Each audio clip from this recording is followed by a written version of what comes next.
그래서 이제 말하자면은 이제 결론을 내리겠습니다. 그 가짜 대통령 딸이 저 태국에 갔다고 공식적으로는 그렇게 언급이 돼가 있는데 태국하고 캄보디아하고는 국경선을 맞대고 있어요. 그리고 거리상으로 그리 멀지 않아요.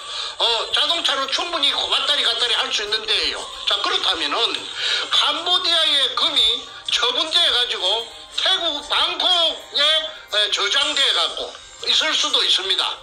현품이 있든지 그 다음에 돈으로 바꿨든지 한국에는 들어오지 못하고 그게 들어올 필요가 없으니까 그게 짱 박아 놓으면은 나중에 여차하면은 저 뭔가 저놈이 그쪽으로 들고 튀겨갖고 그쪽에서 숨든지 어쩌든지 그렇게 선발대로 믿을 사람 없으니까 자기 딸년하고 사이 놈을 거기에 보내가지고 그 관리하도록 터 닦아 놓도록 그렇게 그 선발대로 그 전쟁을 하면 천병이라고 있잖아요. 제일 먼저 티 나가는 거.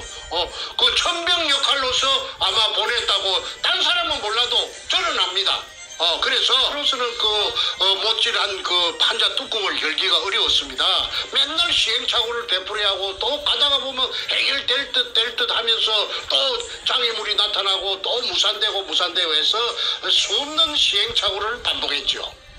그런데 어느 날 토요일에 광화문에 촛불이 쓰나미처럼 촛불이 막 광풍을 일으키고 있을 때에 그 토요일 오후가 되면은 그 최 교수가 부산에서 올라와가지고 최우원 교수가 그 미국의 그 군목을 하던 피트 베라는 사람하고 그 다음에 그 부인 홍예순이라는 분하고 셋이서 태극기 집회를 세종대왕 상 앞에서 가지고 아주 열었습니다. 한 10명도 아마 10명, 7명, 8명, 한 10명 될라나? 그래서 한 2, 3주 계속되었을 적에 미국 뉴욕 맨하탄에서 어떤 금융가가 방송을 보고 피트 베가 하는 유튜브 방송을 보고 찾아왔어요. 최우원 교수가 문현동의 금에 대해서 아마 언급을 했던 모양입니다. 그러니까 그 방송을 본 어떤 금융가가 그게 찾아와서 최우원 교수에게 정충제 말을 하고 문현동 말을 하면서 정충제를 좀 만나게 해달라고 했고 제가 이제 만났습니다. 만났더니 이 사람은 롯데 회장 신동빈이라 하나? 그분이 맞아요. 신동빈이라는 그 롯데 그룹의 회장하고 같이 일본 동경에서 대학을 같이 다닌 사람이라고 자기 소개를 합니다. 원래는 서울 은평구 사람인데 자기 아버지가 목사님을 하셨다고 해요. 그런데 고등학교를 한국에서 마치고 일본으로 무슨 연고가 있어서 유학을 갔는데 일본 동경에 있는 아오야마 가구인이라는 아오야마 청산학숙이라는 대학을 나왔는데 그 신동민 씨하고 같이 다녔다고 합니다. 그렇게 60대 초반이지요, 나이가. 그래서 이 사람이 일본서 아까 말한 아오야마 가구인을 졸업하고 그 첫 직장을 가진 것이 동경은행에 입행했고 그 동경은행에서 일본 사람들보다도 훨씬 영어를 잘하니까 한 3년 있다가 미국 뉴욕 맨하탄으로 그 발령이 받아서 와가지고 한 30년 맨하탄에서 근무를 하다가 이제 자기 독자적인 사업을 구축했는데 그 사업체의 이름이 뭐냐 하면은 글로벌 명함을 내한테 주더라고. 미국 명함을 글로벌 컨셉 내가 발음이 안 좋습니다. 미안합니다. 양해해 주세요. 발음 좋습니다. 예, 글로벌 컨셉 디벨로프먼트 인베스트먼트 투자 자문회사 투자 개발회사 개발 투자회사. 그래서 이게 이제 이 사람이 이제 돈도 많이 벌이고 해서 이제 아까 말한 글로벌 컨셉 디벨로프먼트 인베스트먼트 이걸 이제 하는데 이게 이제 아침에 출근하면은 맨 먼저 그 모니터를 켜가지고 간밤에 그 전 세계의 자금의 흐름을 체크하는 것이 일가 중에 맨 먼저 하는 일인데. 그렇죠. 어느 날 그 모니터를 탁 켜니까 홍콩에 저 사우스 코리아 대한민국에서 금이 200톤이 홍콩에 팔랐고 원매자를 물색하러 나왔다는 사실을 알았습니다. 그러니까 이 사람이 한국 물정을 잘 알지요. 그러니까 깜짝 놀래가지고 아니 한국에 무슨 금이 수입 국가인데 수출하는 물량이 200톤이라는 물량이 홍콩에 나왔는가 싶어서 이거 도대체 어찌된 판이냐 해서 계속 추적을 했더니 그것이 홍콩에서 팔려가지고 돈 세탁을 해가지고 그게 한국으로 다시 돈이 들어갔다는 것까지 알았고 야 이상하다 싶어서 그래갖고 온 인터넷을 뒤지니까나 부산 문현동이 나왔고 그 다음에 정충재가 나와서 문현동에서 도굴된 금이구나 하는 걸 알고 정충재를 꼭 만나야 되겠다 하는 생각을 머릿속에 입력을 했고 또 연이어서 DPRK라는 것은 아마 북한의 영문 표기가 DPRK. 북한의 영문 표기가 DPRK 맞습니다. 국가의 영문 표기가 맞습니다. DPRK를 단 금이 북한에서 그렇게 북한 금이 50톤이 캄보디아 프놈펜에 나왔다는 사실을 발견했습니다. 그거는 자기가 그 맨하탄에서 전 세계의 금의 흐름이라든지 그런 걸 뭉칫돈의 흐름을 다 체크하는데 그 프놈펜에 그런 거는 나온 예가 없답니다. 그리고 금이라는 것이 대나 캐나 지나 개나 고동이나 다 하는 게 아니고 런던에 금 거래소가 있는데 거기서 통제를 하고 교통정리를 하는데 그 해운국이 아니면은 그 원칙적으로 그 많은 금을 취급을 못 한대요. 그런데 어떻게 프놈펜 캄보디아 수도 프놈펜에 50톤의 금이 북한에서 왔는가 해서 북한을 온통 뒤졌더니 북한에는 50톤 금이 나올 양이 없는 거예요. 어떻게 양이 없느냐 하면은 이제 금강이 있는데 금강에서 생산되는 거는 1년에 약 평균꼴로 2톤 정도 나온답니다. 1년에 2톤. 1년에 2톤. 네. 2톤, 호부 2톤. 그 다음에 1년에 소모가 되는 북한 사회에서 소모가 되는 금의 양이 대충 9톤, 10톤이 평균꼴로 소모가 된답니다. 그런데 나머지 모자라는 7톤, 8톤은 대성 총국이라 하는 그 국영회사를 통해서 외국에 나가 있는 그 외교관들을 갖다가 닥달해가지고 그래가지고 외교관들이 전 세계에 나가 있는 외교관들이 전부 다 보내는 것이 한 7톤 정도 된대요. 자, 그럼 잠깐 정리하는 북은 자기가 필요한 금도 없어서 모자라서 외국에서 순당하는 그 판인데 그렇죠. 거꾸로 50톤이라는 말도 안 되는 규모의 금을 DPRK 마크가 찍힌 금이 캄보디아에 나타났다. 팔려고.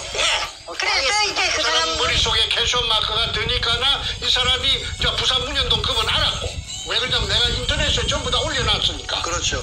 내 자료 모든 걸 공개를 오프닝을 해놨으니까. 그래서 문현동 알고 이거 이상하다 싶어서 추적을 하니까 개성공단을 통해서 평양의 고려 항공을 통해서 캄보디아 사이에 부전기편이 고려 항공이 뜬다는 사실도 알았고 그래서 문현동에 금이 도굴된 금이 캄보디아에 왔구나 하는 걸 내한테 알리 주러 왔더라고. 네. 홍콩에 200톤 나온 거하고 홍콩에 200톤 금은 제가 앞전에 여러 번 언급을 했습니다. 그래서 오늘은 홍콩 금에 대해서는 제가 생략을 하겠습니다. 왜냐하면은 금이 200톤이 나온 거는 제가 하긴 했지만은 200톤이 5번 나가면 1000톤이 되고 10번 나가면 2000톤이 됩니다.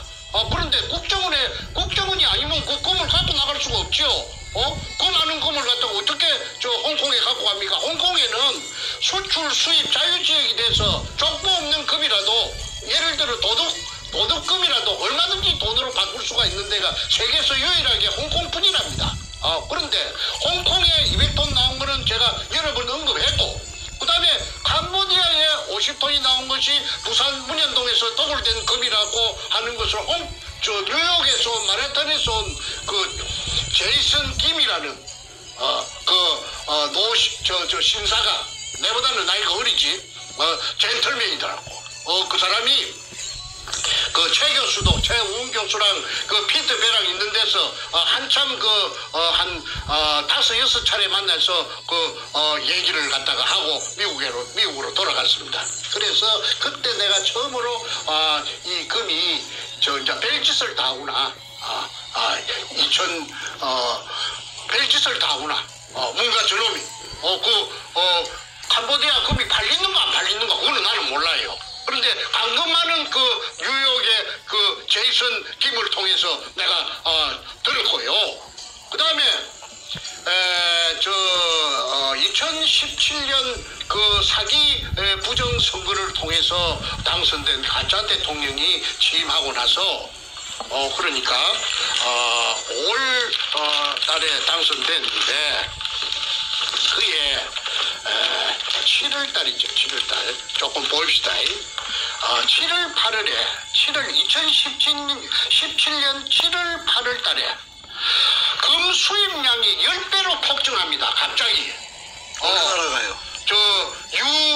UAE라 하는 유아랍에미레이트라 하는 나라에서 금을 갖다가 이 별로 한국하고 대한민국하고는 별로 거래가 없었는데 그 나라에서 갑자기 금이 쏟아져서 들어옵니다.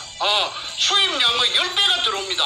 그래가지고 그 금이 아랍에미리트에서 들어온 금이 다시 가공이 되어가고 한국에서 가공이 돼서 인도로 나갑니다. 인도로 다시 수출이 됩니다. 그러니까 집중적으로 아랍에미리트에서 들어온 금이 그 나라에 금이 많이 나는가는 모르겠는데 내가 알아보니까 그 사막에 무슨 금이 많이 나겠습니까? 그리고 그 나라에서도 갑자기 금이 그렇게 생겼다고 그렇게 단정이 되는데 그거는 아랍에미리트하고 북한하고 친하다고 해요.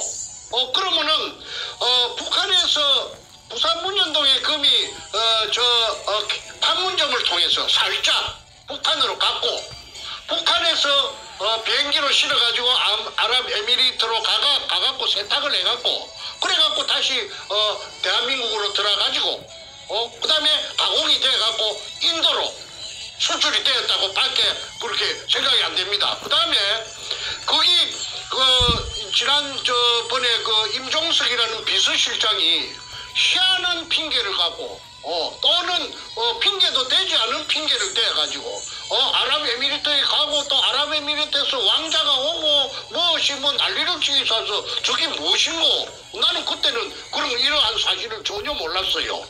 그런데 갑자기 친해져 갖고 하는데 이런 대박이 뒷전에서 존재하고 있었다는 것은 그거는 대통령이 만약에 그게 관련돼 갖고 있었다 하면 아까 캄보디아 금이라든지 아랍에미리트에서 수입해 갖고 인도로 수출된 금이라든지 그 다음에 가짜 대통령 마누라 대통령 전용기를 타고 혼자서 막대한 기름을 떼가면서 인도도 갔다 왔지 않았습니까? 이러저러한 것을 전부 다 조합을 해보면은 이것이 문현동 금을 가지고 장난을 숨바꼭질로 잔대가리를 굴려가지고 옵니다. 그래서 이제 말하자면은 이제 결론을 내리겠습니다. 가짜 대통령 딸이 태국에 갔다고 공식적으로는 그렇게 언급이 돼가 있는데 태국하고 캄보디아하고는 국경선을 맞대고 있어요. 그리고 거리상으로 그리 멀지 않아요. 자동차로 충분히 왔다리 갔다리 할 수 있는 데예요. 자, 그렇다면은 캄보디아의 금이 처분돼 가지고 태국 방콕에 저장돼 갖고 있을 수도 있습니다.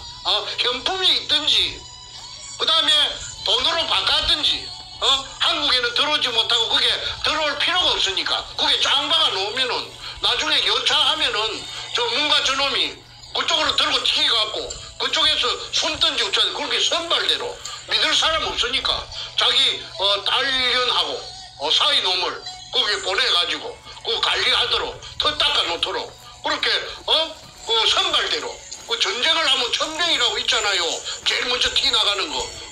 그 천병 역할로서 아마 보냈다고 딴 사람은 몰라도 저는 압니다. 그래서 청와대에서는 자기 문가의 딸년이 또 사원놈이 그쪽에 간 걸 한마디도 말로 못하고 무슨 적법적인 절차를 지켰다.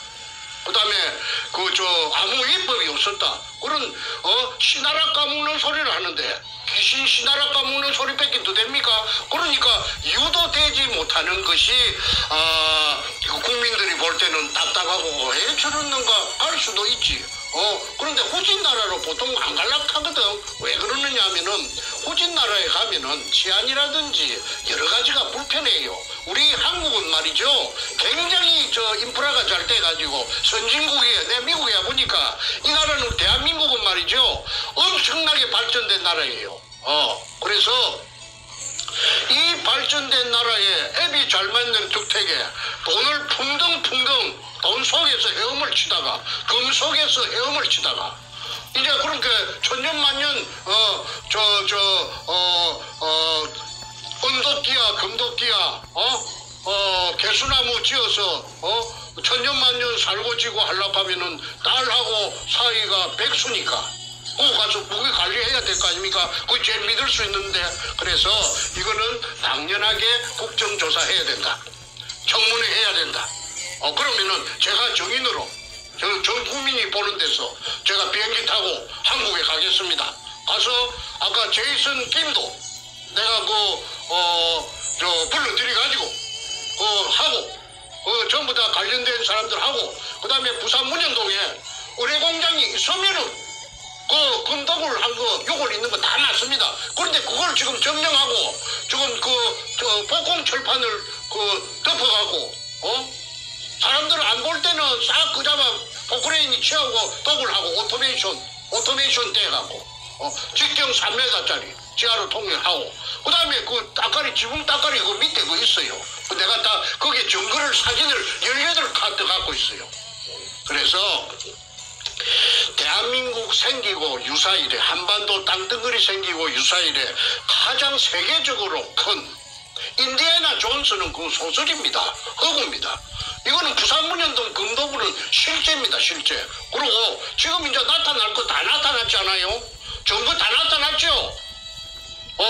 그러니까 저는 한 개도 긁어칠 것이 없고 걸릴 것이 없고 당당하고 팩트만 갖고 있으니까 제가 이렇게 목소리도 크고 비록 돈은 없지만은 살아있는 거는 기상밖에 없습니다.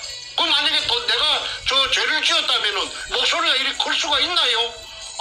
일국에 가짜를 갖다가 대통령을 좀 죽은 구신들이 둘이나 있는데 구신이 된 다발이 이고 올라간 것들이 늙은 거 조금 젊은 거 그 다음에 이 문가 이거하고 죽은 거 둘이 하고 산 거 하나하고 서인을 상대로 해서 내가 그 고함을 지르고 겁도둑놈이라고 할 이유가 있습니까?